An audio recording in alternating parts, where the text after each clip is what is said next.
Let's discuss today's cue card, and your topic is describe a country that you would like to visit in future. Your time starts now.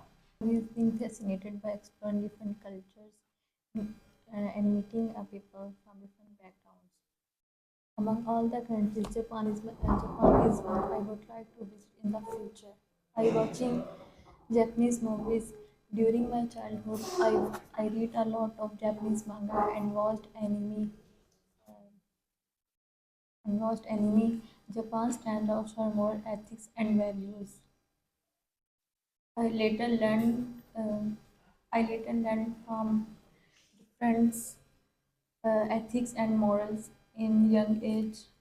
Japan refused to sell out technology to India because they no longer use themselves. Okay, you spoke very well. This was your first cue card, and you spoke for 1 minute and 7 seconds. This is very good time for the newcomers.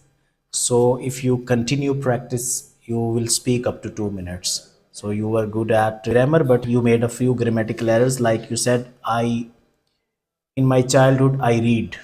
So, when you say childhood, you will use past tense, you will say I read. Okay, And then you said Japan is used to, and you talked about past. You have to use Japan was used. okay, sir. So there are a few grammatical errors. If you continue practicing, you can get good bands.